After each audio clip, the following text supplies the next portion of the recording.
중국이 땅이 넓다고 철학적 깊이까지 큰 건 아니죠. 한마디에 얼굴 붉어진 중국 교수. 그가 왜 아무 말도 못했는지 지금부터 그 강연장의 뜨거운 순간을 들어보시죠. 그리고 잠깐 더 많은 감동적인 이야기와 재미있는 콘텐츠를 놓치지 않으시려면 지금 바로 구독과 알림 설정을 해주세요. 여러분의 관심이 저희 채널에게 큰 힘이 됩니다. 안녕하세요. 저는 옥스퍼드 대학교 동양학부 교수 사라 윈터스라고 합니다.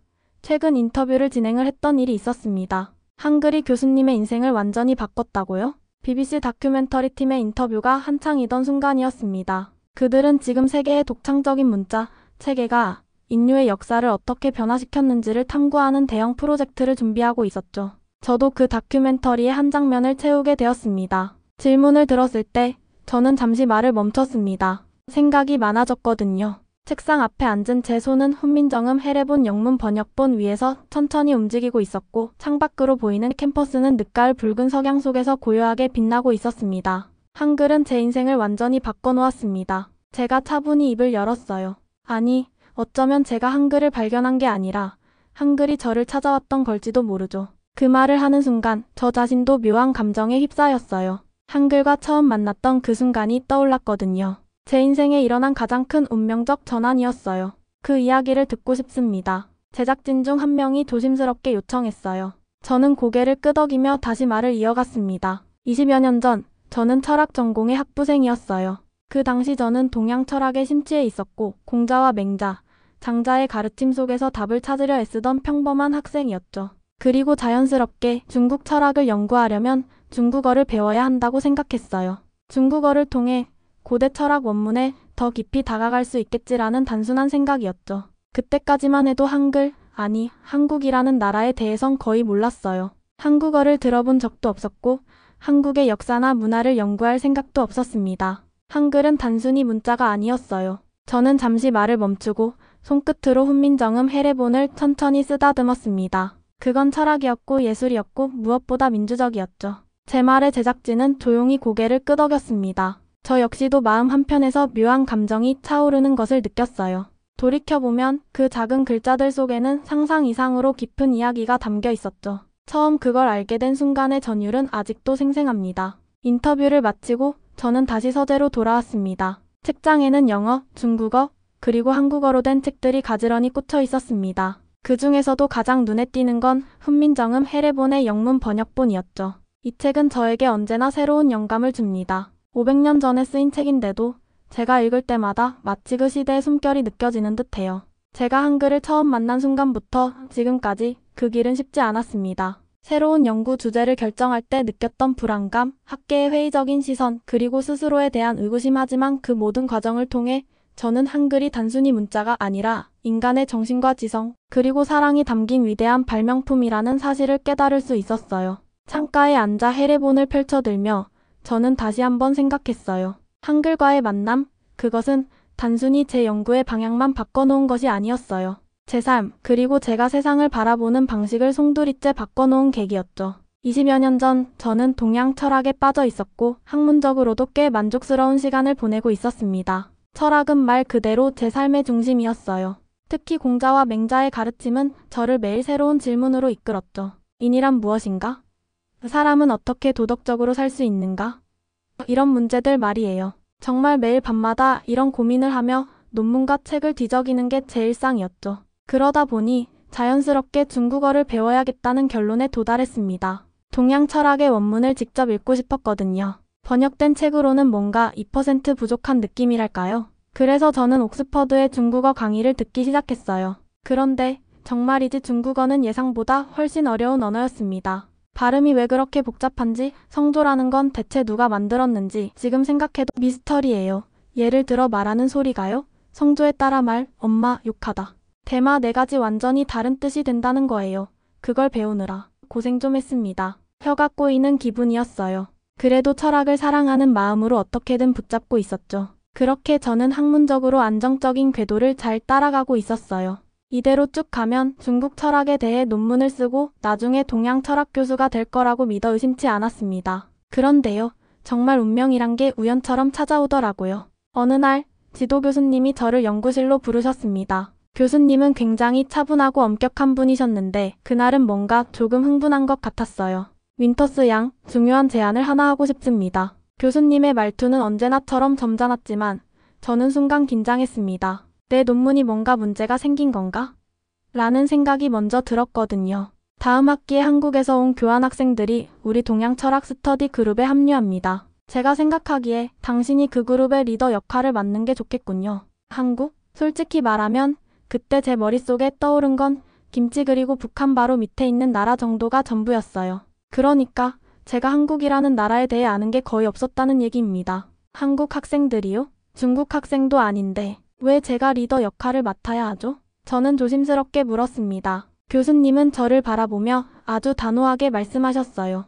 동양 철학을 진지하게 공부하는 학생이라면 다양한 시각을 접하는 것도 중요하다고 생각합니다. 한국은 동아시아 철학의 큰 축을 담당하는 나라 중 하나예요. 공자와 맹자를 바라보는 시각도 흥미로울 겁니다. 그 말에 저는 한국도 동양 철학에 깊이 관여한 나라였나?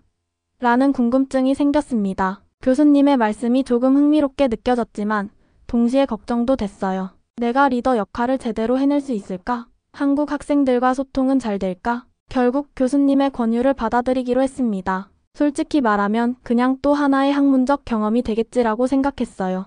다음 학기 드디어 한국 학생들과의 첫 모임 날이 왔습니다. 저는 평소처럼 강의실에 앉아 있었고 문이 열리며 5명의 학생들이 들어왔어요. 모두 한국에서 온 교환학생들이었죠. 그들은 처음부터 저를 놀라게 했습니다. 표정 하나하나가 밝고 자신감이 넘쳤고 모두가 무척 정중했어요. 그리고 정말 저는 그들의 노트를 보고 다시 한번 충격을 받았습니다. 첫 수업 주제는 공자의 논어였어요. 제가 주제를 던졌더니 한 학생이 이렇게 말했죠. 인이라는 개념은 단순히 도덕적 책임을 의미하지 않습니다. 공자는 인간관계에서 오는 상호성을 강조했다고 봅니다. 그 말이 얼마나 날카로운지 아세요? 저는 속으로 이 학생들 진짜 대단한데? 라고 생각했어요. 그런데요, 정말 놀라운 건 그들의 필기였습니다. 수업이 끝난 뒤 한 학생이 노트를 보여주며 질문을 던졌는데 저는 그때 완전히 멍해졌어요. 그 노트에는 제가 처음 보는 문자가 빼곡히 적혀 있었어요. 뭔가 기하학적이면서도 단순하고 아름다웠습니다. 이건 뭐죠? 저는 그렇게 물어봤습니다. 학생이 웃으며 말하더군요. 이거요? 한글이에요. 한국의 문자입니다. 한글? 저는 처음 들어보는 단어였어요. 한국도 일본처럼 당연히 한자를 쓸 거라고 생각했거든요. 그래서 또다시 물었죠. 이 문자가 어떻게 만들어졌죠? 중국에서 만들었나요?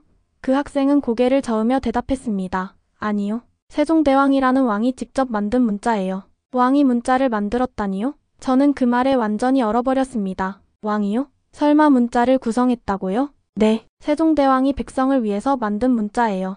훈민정음이라고도 부릅니다. 그 순간 제 머릿속은 그야말로 아수라장이 됐습니다. 왕이 문자를 만든다. 그런 일이 가능했단 말이야?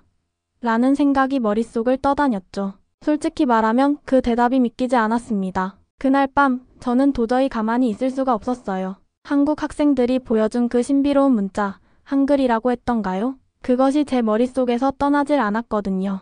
특히 왕이 문자를 만들었다는 말은 정말 충격적이었습니다. 그게 대체 어떻게 가능한 일인가 싶었죠. 문자가 자연스럽게 생겨나고 시대를 거쳐 조금씩 발전해온 산물이라는 건 언어학에서 너무 당연한 사실이었거든요. 그런데 왕이 백성을 위해 문자 체계를 직접 설계했다고요? 이건 단순히 흥미롭다 못해 제가 알던 상식 자체를 흔드는 말이었어요. 그래서 저는 곧장 도서관으로 갔습니다. 옥스퍼드 대학 도서관은 밤에도 조용하고 아름다웠어요. 하지만 그날은 제 마음이 너무 분주해서 그런 분위기를 즐길 겨를도 없었죠. 책장 사이를 돌아다니며 한글, 훈민정음이라는 단어를 찾기 시작했어요. 운 좋게도 훈민정음 해례본의 영문 번역본을 발견할 수 있었습니다. 낡고 묵직한 표지가 손끝에 닿았을 때 왠지 모르게 가슴이 두근거리더군요. 무언가 특별한 발견을 앞두고 있다는 예감이 들었거든요. 책을 펼쳐 처음 마주한 문장은 이랬습니다. 나라의 백성들이 배우기 쉬운 글자를 만들어야 한다. 그 한 줄을 읽는 순간 심장이 쿵 하고 내려앉는 기분이 들었어요. 그리고 머릿속이 소용돌이쳤습니다. 나라의 백성들을 위해 문자를 만든다. 글자를 만드는 이유가 단순히 기록을 남기거나 권력층이 사용하기 위해서가 아니라 백성을 위한 거라고요? 저는 숨을 고르고 천천히 다음 페이지를 넘겼어요. 책 속에는 세종대왕이 문자를 창제한 배경과 원리가 상세히 설명되어 있었습니다. 한글의 자음은 사람의 발음기관, 즉 혀와 입, 목구멍의 모양을 본떠 만들어졌고 모음은 하늘과 땅, 그리고 인간을 상징하는 철학적 원리를 담고 있다는 내용이었어요. 이건 솔직히 말해서 제가 그때까지 배웠던 어떤 문자 체계와도 완전히 달랐습니다. 기존의 문자는 오랜 시간 자연스럽게 생겨나고 발전해온 문화의 산물이었는데 한글은 처음부터 끝까지 설계된 문자였으니까요. 이게 가능하다는 것 자체가 저에겐 너무 놀라운 사실이었습니다. 책을 읽으면 읽을수록 저는 점점 더 깊이 빠져들었어요. 특히 한글의 제자 원리에 대한 설명은 너무나도 혁신적이었죠. 기역은 혀뿌리가 목구멍에 닿는 모양, 니은은 혀끝이 위진몸에 닿는 모양, 시옷은 이빨 사이로 소리가 새어나오는 모양을 본떠 만들었다. 이걸 읽는 순간 정말 말문이 막혔습니다. 글자가 발음기관의 모양을 따라 만들어졌다니? 이건 언어학적으로 완벽한 혁신이었어요. 문자와 발음의 관계를 이렇게 직관적으로 연결한 예는 세계 어디에도 없었거든요. 그리고 이어지는 설명은 또 한 번 저를 놀라게 했습니다. 모음에는 음양오행 사상이 담겨 있다는 거였어요. 하늘, 땅, 인간이를 기본 요소로 해서 모음을 만들었다는 설명은 마치 우주의 원리를 문자를 통해 표현한 것처럼 느껴졌습니다. 책을 덮을 때쯤 저는 손끝이 약간 떨리고 있었습니다. 이건 단순히 흥미로운 발견 수준이 아니었어요. 이것은 문자와 언어, 그리고 인간의 소통에 대한 제 관점을 완전히 뒤집는 경험이었죠. 그날 이후로 제 마음은 완전히 다른 방향으로 흘러가기 시작했습니다. 그런데요, 솔직히 말해서 처음엔 조금 혼란스러웠어요. 이걸 그냥 넘겨도 되는 걸까? 아니면 더 깊이 파고들어야 하는 걸까? 라는 고민이 계속 머리를 떠나지 않았거든요. 게다가 주변에서는 저의 흥분을 그리 이해하지 못했어요. 친구들에게 왕이 문자를 만들었다고 라고 말했더니 그들은 약간 웃으며 재밌네 정도로 반응했죠. 제 흥분이 과한 것처럼 느껴지기도 했어요. 다시 수업에서 한국 학생들을 만났을 때 저는 물었습니다. 훈민정음에 대해 더 알고 싶어요. 세종대왕에 대해선 어디서 공부할 수 있을까요? 그때 한 학생이 미소를 지으며 이렇게 말했어요. 한국에 오시면 되죠. 서울에 가시면 국립중앙박물관이나 경복궁에서 훈민정음 관련 자료를 많이 보실 수 있을 겁니다. 그 순간 제 가슴 한구석이 두근거리기 시작했어요. 서울, 한국에 가본다면 내가 이 문자를 더 잘 이해할 수 있을까? 라는 생각이 들었죠. 하지만 당시에 저는 한 번도 한국이라는 나라를 방문할 거라고 상상도 해보지 못했던 사람입니다. 그 후로 몇 주 동안 저는 도서관과 강의실을 오가며 한글에 대한 자료를 뒤졌습니다. 그런데 아무리 책을 읽어도 제 마음은 채워지지 않더라고요. 이 문자가 가진 독창성과 철학을 더 깊이 이해하고 싶다는 갈증이 계속되었습니다. 세종대왕의 꿈은 대체 무엇이었을까? 그분은 왜, 어떻게 이런 문자를 창조하셨을까? 이 질문들이 제 머릿속을 떠나지 않았습니다. 솔직히 말하면 그때 저는 꽤나 고민이 많았어요. 한글이라는 문자가 주는 경이로움과 충격은 엄청났지만 그걸 진지하게 연구 주제로 삼아야겠다는 결심을 하는 건 또 다른 문제였거든요. 옥스퍼드 대학원에 진학했을 무렵 제 연구는 이미 중국 철학과 언어에 뿌리를 두고 있었어요. 제 논문 주제도 중국 철학과 관련된 내용으로 거의 다 정해져 가는 상황이었죠. 그래서 한동안 매일같이 혼자 스스로와 싸웠습니다. 이게 정말 내 인생을 바꿀 만큼 중요한 주제인가? 아니면 단순히 새로운 것에 대한 호기심인가? 만약 연구 방향을 바꾼다면 그 뒤로 어떤 일들이 벌어질까? 제가 지도 교수님께 처음 제 아이디어를 말씀드렸을 때를 아직도 기억해요. 교수님의 연구실 문을 열고 들어가면서 얼마나 긴장했는지 모릅니다. 그날 아침 내내 머릿속으로 시뮬레이션을 돌렸거든요. 이걸 잘 설명해야 해. 그래야 교수님도 납득하시겠지. 그렇게 스스로 다짐하면서 문을 두드렸습니다. 윈터스 양, 무슨 일로 왔습니까? 교수님은 여전히 점잖으셨지만 평소처럼 살짝 날카로운 눈빛을 띠셨습니다. 저는 조심스럽게 제 이야기를 시작했어요. 교수님, 제가 연구 주제를 바꾸고 싶습니다. 그 순간 교수님의 표정이 아주 살짝 굳어지는 게 느껴졌습니다. 주제를 바꾼다고요? 어떤 주제로 바꾼다는 겁니까? 이쯤 되니 제 손에 땀이 나기 시작했어요. 그래도 한 글자 한 글자 정리해서 제 마음을 전하려 했죠. 제가 최근에 한글이라는 문자에 대해 깊이 관심을 가지게 됐습니다. 세종대왕이라는 왕이 이 문자를 창제했는데 그 원리와 역사적 배경이 정말 놀라울 정도로 독창적이고 언어학적으로도 가치가 큽니다. 그래서 말이 끝나기도 전에 교수님은 제 말을 끊으셨습니다. 윈터스 양, 잠시만요. 당신은 철학과 언어학을 연구하는 학자입니다. 그런데 그 문자가 정말 연구 주제로 삼을 만큼 중요한 겁니까? 동양 철학과 직접적으로 연결이 되나요? 이 질문에 저는 잠깐 멈칫했어요. 사실 이 부분이 제가 가장 두려웠던 지점이었거든요. 학계에서는 새로운 주제를 제안하면 항상 의문과 반대부터 나오죠. 하지만 저는 이미 마음속에서 확신이 있었어요. 이건 정말 중요한 주제라고요. 네, 교수님. 한글은 단순한 문자가 아니라 철학적 사유와 인류애가 담긴 문자입니다. 세종대왕은 백성을 위해 누구나 쉽게 배울 수 있는 문자를 만들었고, 이는 지식과 소통의 평등을 실현하려는 철학적 혁명이었어요. 저는 이것이 언어학뿐만 아니라 동양 철학의 사상적 맥락에서도 중요한 의미를 가진다고 생각합니다. 저는 최대한 단호하게 말하려 했어요. 그러나 속으로는 엄청난 긴장이 느껴졌습니다. 교수님이 좋다라고 하시지 않으면 제 이 계획은 그 자리에서 무너질 테니까요. 교수님은 한동안 말없이 저를 바라보셨습니다. 그리고는 팔짱을 끼고 천천히 고개를 끄덕이며 말씀하셨습니다. 그래요. 그 말에는 일리가 있습니다. 하지만 연구 주제를 이렇게 크게 바꾸는 건 많은 어려움을 동반할 겁니다. 당신이 그걸 감당할 준비가 돼 있습니까? 저는 곧바로 대답했죠. 네, 교수님. 어떤 어려움이 있어도 해내겠습니다. 그 말이 얼마나 단호하게 들렸을지는 모르겠지만 저 스스로는 그 순간이 굉장히 중요한 결심이었다고 생각합니다. 연구 주제를 변경한 뒤로 정말 많은 일이 벌어졌어요. 첫 번째 문제는 자료 수집이었습니다. 한국어를 모르던 저는 한글에 대한 자료를 전부 영어 번역본으로 찾았는데 이게 생각보다 쉽지 않았어요. 훈민정음 해례본의 영어 번역본도 제한적이었고 관련 논문이나 책들도 대부분 한국어로 쓰여 있었거든요. 그래서 결국 한국어를 배워야겠다는 결론에 도달했어요. 그런데 한국어를 배우는 것도 쉽지 않았습니다. 처음에는 문자 체계를 익히는 데만 며칠이 걸렸어요. 이건 단순한 선과 동그라미인데 왜 이렇게 어렵지?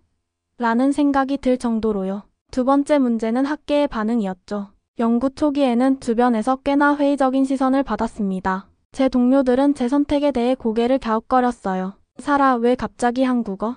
아니, 한글을 연구한다고? 중국 철학을 잘해놓고 왜 한국 문자로 옮겼어? 이건 좀 뜬금없지 않아? 이런 말들을 들으면서도 저는 흔들리지 않으려 애썼어요. 물론 쉽지는 않았습니다. 밤마다 혼자 책상 앞에 앉아있으면 마음 한구석에서 불안감이 피어올랐거든요. 하지만 한글에 대한 자료를 읽으면 읽을수록 그 의문은 점점 사라졌습니다. 이 연구는 더 확신으로 바뀌었어요. 사실 제 인생의 또 다른 큰 전환점은 한국에서의 유학 생활이었어요. 그때의 경험이 없었다면 제 연구는 단순히 책상 앞에 앉아 글로만 이루어진 조금은 차가운 학문적 성취에 머물렀을지도 모르죠. 하지만 한국에서 보낸 시간은 제게 연구 이상의 무언가를 선물해줬습니다. 그건 사람들과의 교류였고 문화를 직접 몸으로 느낀 시간이었어요. 한국에 가겠다는 결심을 한 건 제가 한글 연구를 시작한 지 1년쯤 되었을 때였어요. 한글에 대한 자료를 깊이 파고들수록 이 모든 것을 만든 사람들, 그리고 이 문자가 자리 잡은 사회를 직접 보고 싶다는 생각이 강렬하게 들더라고요. 그래서 한 학기 동안의 교환학생 프로그램에 지원했고 운 좋게 서울대학교에서 공부할 기회를 얻게 되었습니다. 한국에 처음 도착했을 때의 기억이 아직도 생생해요. 인천공항에 발을 디디자마자 제 눈앞에 펼쳐진 세상은 완전히 낯설면서도 묘하게 설레게 했어요. 거리마다 한글 간판이 빼곡하게 들어차 있고 사람들이 익숙하게 한국어를 주고받는 모습이 어딘가 다정하게 느껴졌거든요. 특히 서울의 밤 풍경은 정말 놀라웠습니다. 네온사인과 반짝이는 불빛들 사이로 한글이 춤을 추는 것 같았어요. 서울대학교에서는 언어학과 동양 철학 과목들을 들었어요. 수업 분위기는 예상했던 것보다 훨씬 진지했고 학생들의 열정은 놀라울 정도였습니다. 특히 세종대왕과 훈민정음 창제에 관한 강의를 들었을 때 저는 정말 가슴이 뛰었어요. 교수님께서 훈민정음의 창제 과정을 설명하시며 이런 말씀을 하셨거든요. 가장 위대한 점은 단순히 문자를 만든 것이 아니라 문자를 통해 모두가 지식을 평등하게 나눌 수 있는 세상을 꿈꾸셨다는 겁니다. 그것이 진정한 혁신입니다. 그 말이 제 가슴에 깊이 꽂혔어요. 한글 연구는 단순히 언어학적 성취를 탐구하는 것이 아니라 인간의 평등과 소통을 이야기하는 일이었구나. 그때 저는 제 연구가 얼마나 민주적으로도 대단한지 다시 한번 깨달았습니다. 그리고 한국에서의 생활은 연구와는 또 다른 배움을 줬습니다. 매일 한국어로 인사를 나누고 전통시장에서 떡볶이와 순대를 먹으며 한국 사람들의 따뜻함을 느꼈죠. 특히 제가 감명받았던 건 한국의 정이라는 문화였습니다. 한국에서는 사람들이 서로를 돕고 따뜻한 마음을 나누는 모습을 자주 볼 수 있었어요. 제가 학교에서 길을 헤맬 때마다 학생들이 먼저 다가와 길을 알려주곤 했고 기숙사 룸메이트는 제가 몸이 아프다고 하니 따뜻한 생강차를 끓여주며 이렇게 말했죠. 사라, 여기는 한국이야. 아플 땐 그냥 말해. 우리가 챙겨줄 테니까. 그렇게 누군가가 저를 걱정해준다는 게 말로 표현할 수 없을 정도로 감동적이었어요. 그 작은 순간들 속에서 저는 한국이라는 나라가 얼마나 특별한지 알게 됐죠. 또 한 가지 기억에 남는 건 한글날이었어요. 매년 10월 9일 세종대왕이 훈민정음을 반포한 날을 기념하는 한국의 공휴일입니다. 그날 저는 광화문 광장에 가서 한글날 행사를 직접 체험했어요. 수많은 사람들이 세종대왕 동상 앞에서 한글의 아름다움과 가치를 축하하고 있더군요. 특히 한글 캘리그래피 전시를 보는데 사람들이 한글로 사랑, 평화, 꿈 같은 단어들을 아름다운 글씨로 표현한 작품들이 있었어요. 그걸 보면서 저는 이렇게 생각했어요. 아, 이건 단순한 문자가 아니구나. 한글은 사람들의 마음을 담는 그릇이구나. 저는 한글의 우수성을 전 세계 학계에 알리기 위해 여러 국제 학술대회에 참석했습니다. 특히 2015년 유네스코가 주최한 문자와 소통 국제 컨퍼런스에서 저는 한글을 주제로 발표를 했어요. 2015년 유네스코 국제 컨퍼런스. 저는 한글 민주성, 과학성, 그리고 철학성이라는 주제로 발표를 맡았습니다. 전 세계의 언어학자와 역사학자들이 모인 이 자리에서 저는 한글의 혁신성과 독창성을 세계적으로 알릴 수 있다는 설렘과 긴장을 동시에 느끼고 있었습니다. 제 발표는 세종대왕의 훈민정음 창제를 설명하며 시작되었습니다. 여러분, 한글은 민주성과 과학성, 철학성을 담은 인류 역사상 가장 혁신적인 문자 체계 중 하나입니다. 세종대왕께서는 백성들이 자신의 생각을 글로 표현하지 못하는 현실을 안타깝게 여기셨습니다. 그래서 누구나 배우고 쓸 수 있는 문자를 창제하셨습니다. 그것이 바로 오늘날 한글입니다. 발표 중 한글의 과학적 설계에 대해 설명하자 청중들 사이에서 감탄하는 표정이 보였습니다. 한글의 자음은 발음기관의 모양을 본떠 만들어졌습니다. 예를 들어 기역은 혀뿌리가 목구멍에 닿는 모양이고 미음은 입술을 다물고 내는 소리를 시각적으로 표현한 것입니다. 모음은 천지인의 철학적 원리를 담고 있습니다. 한글은 문자 설계의 철학과 과학을 융합한 문자로서 그 자체로 인류의 독창성을 보여줍니다. 청중들이 점점 발표에 몰입하는 듯 보였습니다. 그러나 한쪽에서 장웨이 교수, 중국에서 온 저명한 언어학자가 약간 도전적인 표정을 짓고 있는 것을 발견했습니다. 그리고 질문 시간, 그는 손을 들고 일어나 단호한 어조로 질문을 던졌습니다. 사라 교수님, 한글의 우수성을 강조하신 점은 흥미롭습니다만 몇 가지 반론을 제기하고 싶습니다. 세종대왕이 한글을 창제하셨다고 하셨지만 한국은 그 이전부터 중국의 한자를 사용해왔고 한자의 영향을 받았다는 것은 부정할 수 없을 것입니다.